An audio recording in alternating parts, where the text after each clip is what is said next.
Ching ching or catch a ride, catch a ride. We can make a meal if it's alright, if it's alright. What's 100K? You know that's like, Hey everybody, it's A1 Questions with your host being myself. And today I'm here with the editors of Malposition Magazine. To my right, I have editor-in-chief Mitzy Salinas, and next to her, I have editor and poet Fatema Azam. Nice to meet you guys. Hey. Nice to meet you. I would like to first start off where each of you can answer the question. I do want to start off a little bit where you guys are from and what you guys thought about like the community coming up and everything. But let's start off with where you guys are from. Okay. Mitzy. I'm from Redwood City, California.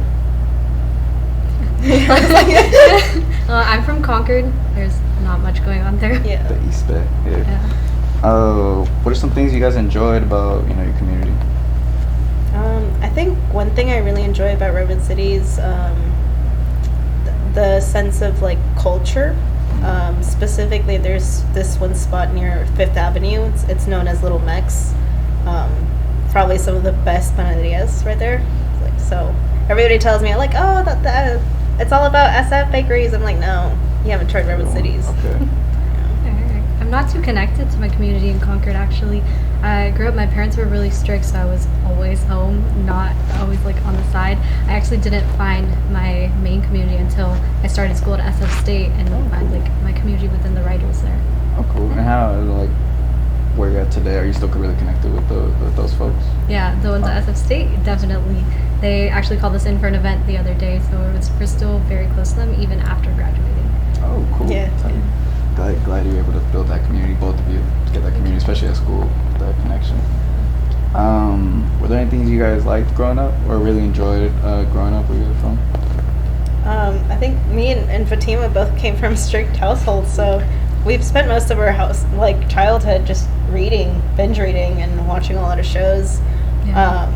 I was fortunate to go to a couple concerts, so love music scene. Yeah. Do you guys have a favorite genre of books? I mean, I did a lot of fantasy growing up and like YA, and now that I look back at it, I'm like, I don't think I retained anything from anything I read when I was younger. I think I was just reading for speed, but that's like, that's my big thing, is I've always been reading. I'll read anything. Yeah, no, that's good. Reading everything is how we become good writers. Yeah. I think for me, I started off with comedy, specifically Ramona and Beezus. And then I jumped to fantasy too, specifically with like the vampire, not Twilight, but there's this series called Cirque du Freak, and it's basically about like a teenage boy becoming an assistant for a vampire. It has some comedy to it, so that sounds cool, definitely. actually, not gonna lie. Sounds like a show, but like a book. They actually made a movie about it. It's not bad. It wasn't a big hit, but the books are better. Yeah. Was there a point in like you guys' upbringing where you guys were like, oh, I kind of want to be a writer? Yeah. Or I would like want to be a writer? Yeah, for a long time. I don't know. When I was younger, I would say it as a joke mostly, and then like I said, I read a lot of Dr. Seuss when I was younger, which is embarrassing to say now because Dr. Seuss is very problematic, and but Dr. Seuss is like the big reason why I wanted to be a writer. I did a project about him, I think in 6th grade, and from there I'm like, I'm gonna be him. I'm gonna go to Oxford, and I'm gonna do all that. And yeah, that was like my big moment. I feel that I actually love Dr. Seuss. I used to love Dr. Seuss. Oh man, I actually didn't start off as a writer. My first love will always be art, but I didn't start actually writing until like 7th grade, just because it's middle school and you're going through a bunch of emotions, and puberty, I guess. But that's when I really became tied. Fatima knows my obsession with Edgar Allan Poe and Sylvia Plath, so that's mainly what got me into writing. Okay, cool. I know you mentioned like being an artist was your first thing you said love or like your first aspiration. Mm-hmm. How did that come about? That's right. Well, when did it first click for you that you wanted to be, and pursue to be an artist? I never really thought about becoming an artist. I just mainly did it for fun. Oh, okay. Everybody asked me like what was like, how when you're little you give them a bunch of answers of what you want to be. You want to be a cook, I want to be a magician, something like that. But I never really had like a specific set answer. I just knew I wanted to be creative. And with art, I kind of let it go for a while, but I didn't actually find it until a while ago.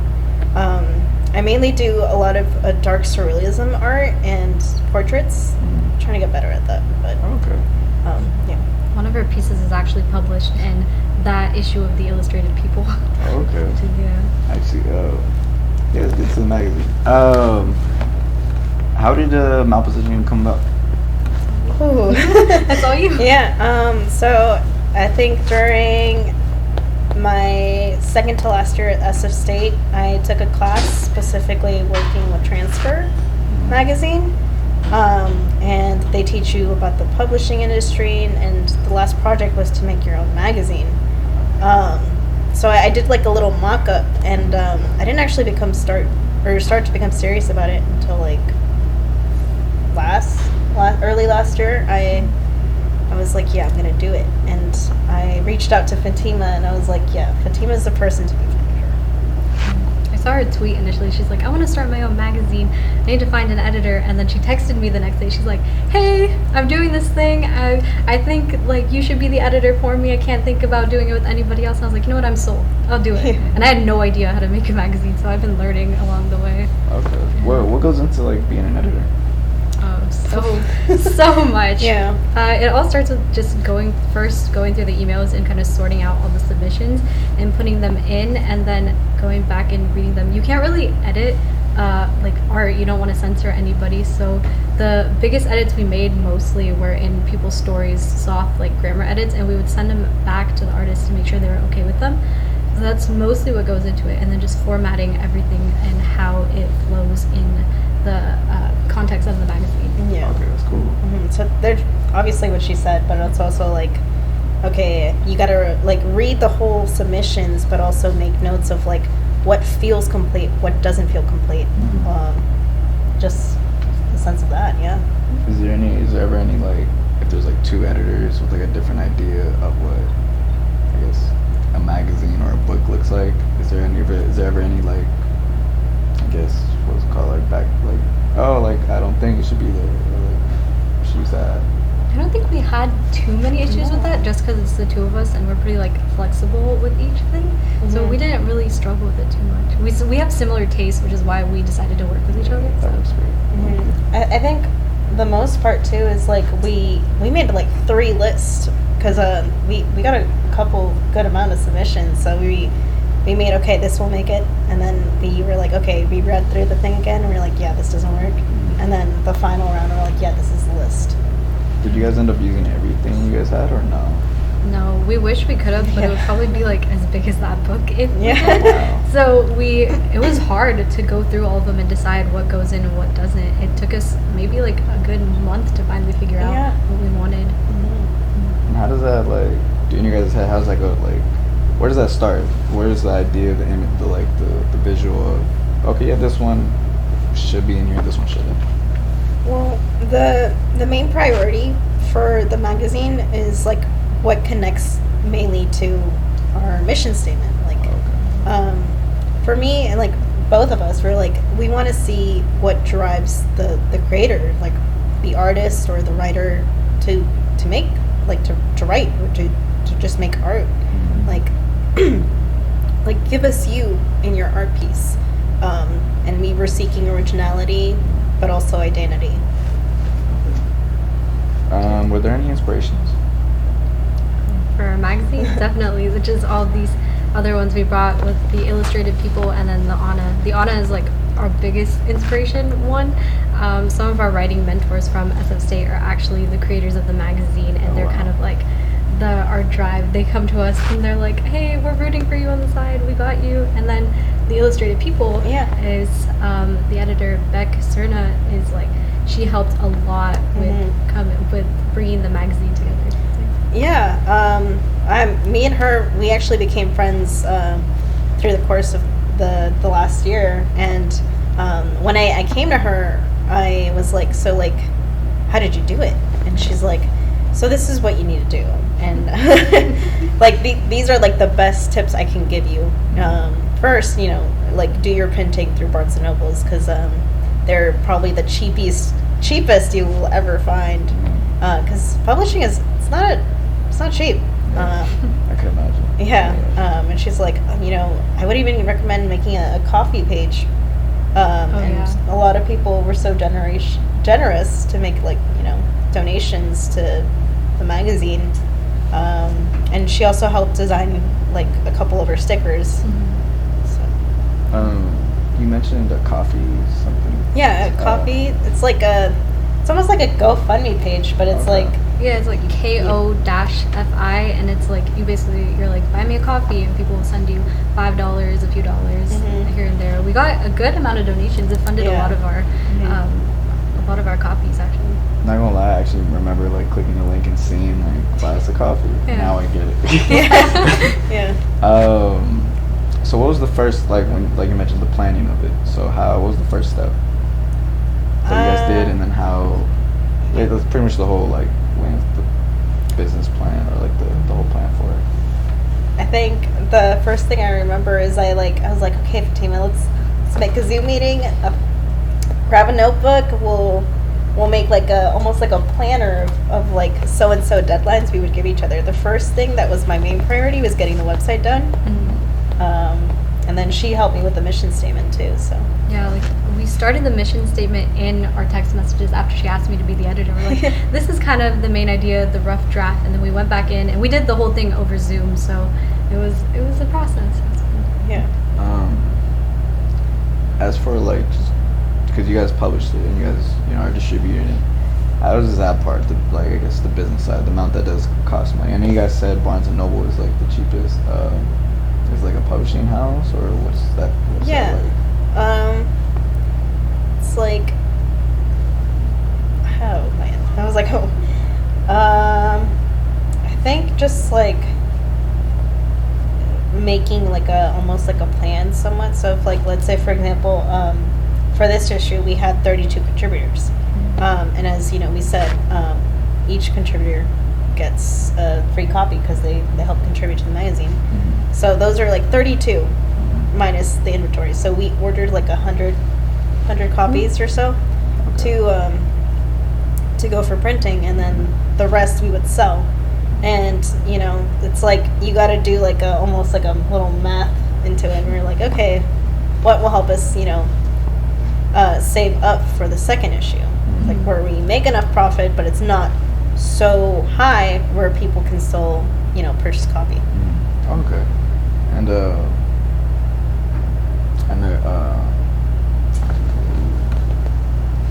what were some moments you guys like enjoyed from the whole process? Some of your favorite moments of creating the magazine?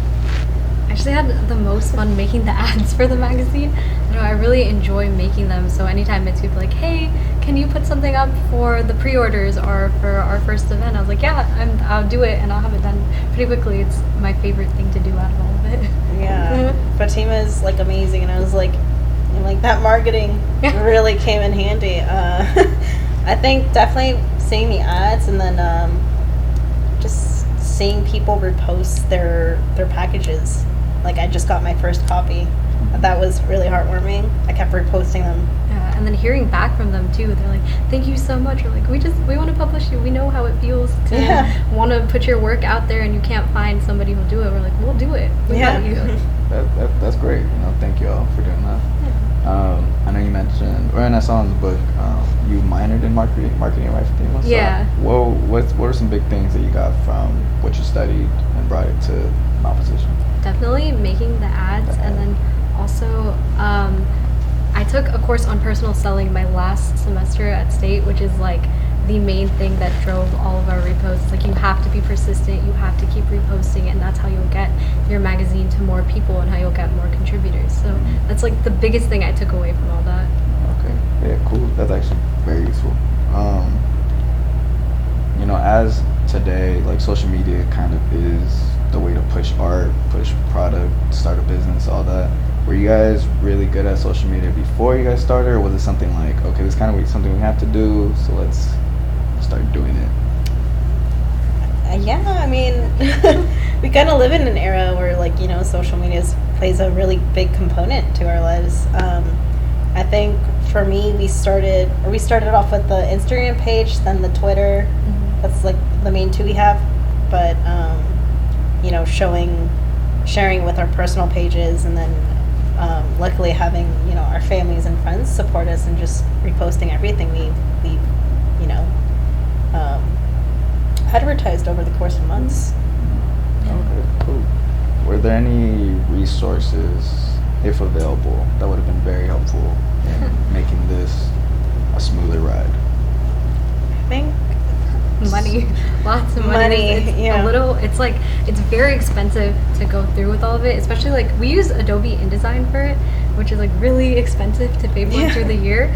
And also like we're both broke post grad students, so like trying to figure out a way to get it out there and also not, you know, go broke. Yeah. So it's like, you know, being able to go through your dreams, but also not completely break your bank at the same time. I think definitely the money aspect of it, but for a while I was like going back and forth with Fatema. I was like, okay, we'll do Adobe. You know what? Maybe let's do Pages. But at the time, my laptop was not being my friend, so we had to end up going with the Adobe InDesign. Okay, that's cool. Her laptop actually ended up dying right before we put the magazine out. Yeah. So it was like Did it get saved? It got Okay. saved. And like, unfortunately, we couldn't. We literally had to email each other all the edits we made. Yeah. So I'd be like, okay, so I did this and this. This is what you'll do, Yeah. kind of thing. Just send it back and forth, and it wouldn't upload to the cloud, so we'd always have to go back and send a new copy each time, and we'd have to scrap the project if we mess something up and restart from the beginning. So it was definitely a learning process. Yeah. Do you guys feel like you guys got a hang of it now? Like if you guys were to do it again for issue 2, do you think? Yeah. Oh yeah, We definitely. were definitely talking about it. We're like, okay, well, like I think the last 3 weeks that we were like finishing up, we were like, yeah, we got this in the bag, you know. I think definitely that, and then just organizing like our process of it, because at the time we were also still going to school, so we were like juggling school. I still work, or I work full time now, so it's like it's a lot, you know. And then managing the magazine too, with like luckily Fatema's been such an amazing help. I don't know where I'd be without her. Oh, thank you. I really love the cover. When you guys first posted it, I was like, I feel like that's perfect for the title, the whole, even your social media, like the aesthetic, and just went with everything. Was that something you guys created, or do you guys have someone create that, or?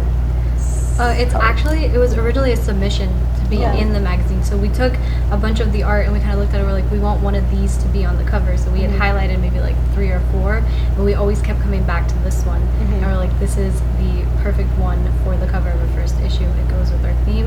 And I think we originally had a name for our magazine too. I don't remember what we titled it before we decided not to put it on there. We were gonna name it Reborn, but I was like, yeah, let's just scrap it.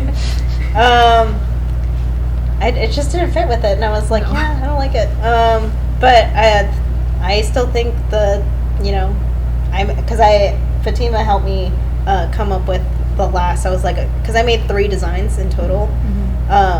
But when I was going to her, I was like, she was like, yeah, this is the one. And the art for it is by Madeline McSwain, and the piece is called Superposition. Okay.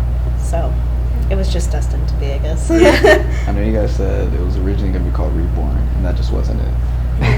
Why Malposition? Why Malposition? That's a great question. So kind of like what I was telling Fatema when I was trying to sell her into being a part of my team. Malposition is actually a birthing term. And it's technically when the baby's not in the correct position to be born. And kind of like with art, sometimes it comes from a really difficult and vulnerable state for the artist. But at the end of it, the outcome is beautiful, and you created life. Or, in case baby. And that's kind of how I wanted it to be. Is like, even though you went through so much pain during the process, you came out with something that can relate and make an impact to other people. Yeah. We like to joke because it took us 9 months to kind of put it all together. So we kind of joke about it's our baby being in Malposition and finally out there. That's what I was about to say. Yeah, that's a big joke. Yeah.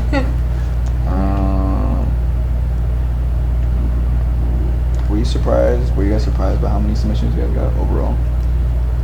I think so at the beginning, because I think I was like texting Fatema every time I refreshed the email. It's like, we only have 8. And then like during the last 2 weeks we got like, I don't even know how many. I think in total we have like 120 or so. Yeah. I think it was around a little less with the contributors, but it was 120 pieces in total of art and writing, because people submitted multiple things at once, and we were really surprised. We honestly only thought we'd get like 10. I think originally we had decided we would publish like 16 people, and then we went through it and we're like, we can't cut that many. Yeah. That'd be a lot. Yeah. And you guys said you guys ended up using 32. Mm-hmm. Oh, cool. Did you guys post? Did you guys put any of you guys' own work as well in there? No. Not in this one. Not this one. Yeah. I think, because I think my friend, when she bought the magazine, she's like, I bought it, but I thought your art was going to be in it. And I was like, it's not about me. It's, it's about the community. Because, especially when you're trying to pursue a career in writing or so-and-so art, like, just being advertised out there is how you'll get there, to be able to make money. Because, unfortunately, it is like, it's not cheap. Nope. It's really not cheap. I know for you said, or both of you guys, right? Both of you guys had something published in the Anna and what was the other one called? The illustrated people. How was it, being on the other side of that? Because you guys were contributors on those, and now this one, you guys are doing everything. How was that? I definitely think the joy of like being your own publication being out there is kind of what drove us to want to bring that same joy to other artists and put their work somewhere where they could hold it and have it. So it was like we both got published. Mitzy's actually published in all 3 of the illustrated people issues. Yeah. And then so that was what drove it. Yeah, like the satisfaction and like knowing and being like, oh, did you know I'm like published? Yeah. Like, I'm a published poet. You could be too. Yeah. But I think definitely the outcome of that. And me and Fatema actually talked about putting our art into this piece, but I was like, maybe not for this one. Possibly for the second issue, but it's like, I feel like, we're still talking about it. We're known as the editors, but at the same time, you're like, oh, if you want to check out some of our stuff, you can find it here and here. I actually like that you guys did that, because, like you said, it's like building that community, it's putting that community first of artists, instead of, like, you guys could have put you guys self, but I really do appreciate that you guys both put creatives forward, or other creatives, because you guys are creatives, other creatives ahead of you guys. It shows a lot about you guys' character. How important was it to give full creative freedom to all the art? So, because I saw I don't remember word by word, but when you guys were asking for submissions, it was very just free form, just whatever you guys are feeling, just submit it. How important was that, and why not just make a prompt? Well, I mean, it honestly goes back to like the mission statement. I was like, how do I tell people to be themselves? It's like it's definitely with originality and identity, because at the end of the day, that's what we want to see of you. Because I know, as for me and her, we put our like a piece of our soul into our art, So. Yeah, you can't put creativity into a box. So we wanted, organic submissions. We didn't want anyone to feel like they had to follow something so that they could be published. And it's nice because all the work that's in there there's like a thread of connection through them, which is how we put it all together. And at the end of the day, it worked out. That's great. I did want to go back a little bit from Mitzy, because you said you were a writer and you were a part of what 3? I think you said 3 issues, all 3 issues. Yeah. What does your writing include? Like, is it a style? Is it like... I think, well, specifically for the illustrated people, it's kind of different, because they're known as a horror magazine. So they literally celebrate horror art and anything revolving around, that kind of stories. And as for me, I enjoy that stuff. And I remember when Beck was, telling me about it, or she first started the magazine, I was like, yeah, I'm definitely doing it. man, I don't know. It's kind of all over the place, but like it's like half of my horror side, and it's specifically for the Anne, it's a little different because it's more personal. Instead of like with the illustrated people, it's where like I get to write about fictional people doing crazy stuff. It seems like you have your writing's very diverse. Like, you know, type. Yeah, that's cool. Fatema, I know you're a poet. Yeah. Do you have a certain style or sound or? I wasn't always a poet, and I actually started with short stories, and I remember taking the Introduction to Creative Writing course, and I was like, no, I think poetry's for me. So a lot of my work is more personal. My one piece in the Anna is actually about my fear of the Earth falling out of orbit, which is fun. But no, a lot of my poetry is more personal into things like I've been going through. So I'm not like too ready yet to put it out there, but I'm getting there. That's good to hear. For the Malposition Magazine, do you guys see? Would you guys ever use a prompt, or do you think you guys would ever use a prompt, or just this was very free form? Would you guys ever decide to go with a prompt, or like I don't know if I'm using the right word correctly, but like like write something like you guys said the Anne is more fictional, right? I think you said. No, that's well. I mean, I guess technically. The Anna takes they take everything. They just want your art, and like it's kind of like what we do, where there's no prompt. You could submit whatever you want. With the illustrated people, it's like she usually has something to follow. But I don't think we agree that one of the things we don't want to do is have to make our contributors write in a way that they feel like they have to. It's like you're supposed to create for fun, like why I don't want to take the fun out of you. Yeah. It's like writing something for school. You're like, oh, you have to write so and so, and you're just like, I feel that. The publishing. So all this falls under the publishing industry, correct? Right. Are there any like flaws that you guys know of within the publishing industry? I guess specifically just like the environmental aspect of it. Unfortunately, like putting it together and having it printing, it's not necessarily good for the planet. I think that's the main one. Yeah. Sometimes it can be a little competitive, and sometimes I guess that's what I've seen so far. But yeah, we're still pretty new to publishing, so we're not like too sure about what else is going on in the background. Yeah. Okay.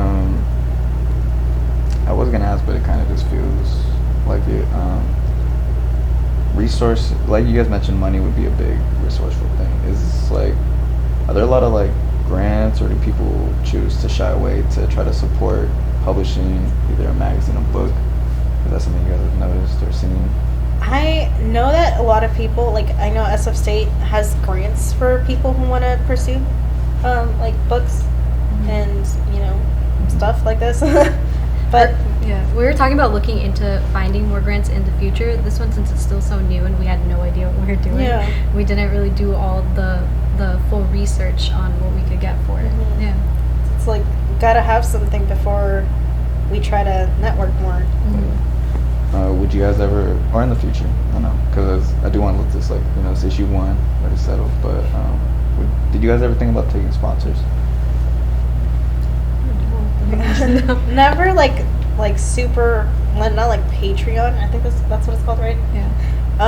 Not like that. I think that's why we had the Ko-fi or coffee page. It's more of like a whatever you can. Like you don't have to be as specific. Like give you money all the time kind of thing. Yeah, it's sort of like. It's like our big thing, artists support artists. So it's like, if you want to support us in any way by resharing or sending us money, we'll take whatever. Yeah. Cool. Have you guys, I know me personally, I know I felt a shift in like supporting creatives and artists in like the past 5 to 10 years. Is that something you guys have noticed or felt at all? I think definitely. No, specifically, I think, when I was younger, it seemed a lot more competitive. But nowadays, specifically in like the Bay Area community, everybody's so supportive with each other's art. It's like we know the struggles of what it means to like create and just put things together. So it's like, I'll help you if you help me kind of aspect. You know, it's like it's not even necessarily like I'll scratch your back if you scratch my back. It's more of like we do it because we know, kind of thing. Yeah, definitely. It's definitely a shift from the past like mentality of, oh, art is not a real career. It's like it's nice seeing it. Yeah. Right, Be more yeah. open. That's what I really noticed. I really like. 'Cause I remember 5-10 years ago, it was like 11, 12, and it was always like art. Yeah, people would always laugh when I'd be like, I'm gonna be a writer when I'm older. They're like, you can't make money off of that. I'm like, so. Yeah. I do love your guys' mission statement. It's very welcoming and supportive. And I love everything that you're saying. You guys creators first. You guys do want to give people that enlightenment of all my stuff got published. Just like it was for you guys, probably for you guys is first time you guys got published. Are you guys trying, would you guys want to turn Malposition to a publishing company? Or is that just too far ahead? I know you guys just put this out, but is that like a goal, a future goal of one of you guys? I'm not quite sure because, like, you know, it's specifically like this is what we call our passion project kind of thing. Definitely not us, but the Anne actually, or sorry, I said that wrong. The Anna. The Anna. They were actually talking to us about becoming a publishing house. Wow. So definitely hook you up with them. Something you guys are proud of, Yeah. Yeah, because I mean, London is such a phenomenal person, and her whole team is amazing. I think when I was like overhearing their whole game plan, I was like, wow, they're like 10 steps. Like, you gotta figure it out. Yeah. Okay, that's good. Well, I'm excited to hear that, or see what comes about that. You guys both majored in creative writing, correct? Yeah. Yeah. What's some of your guys' favorite things from taking those courses and taking those courses for creative writing? Was there a favorite thing you guys have? For me, it was definitely finding my community of writers. I have so many friends I've made from there that have helped with fueling my creative process and just being there. And you would think it would be more competitive, but everyone is so welcoming, and they wanna read your work. They wanna hype you up as much as they can. And that's definitely my favorite part of it. Definitely what Fatema said too. I love the community aspect of it. I think so far as my writing, because just like Fatema, she also started off with poetry, and I started off with poetry. My main goal was to get better with writing stories, and you know, I don't want to toot my own horn, but you know, it's definitely proven with my news story, Inside the Mind of Waylon McKeeboyne.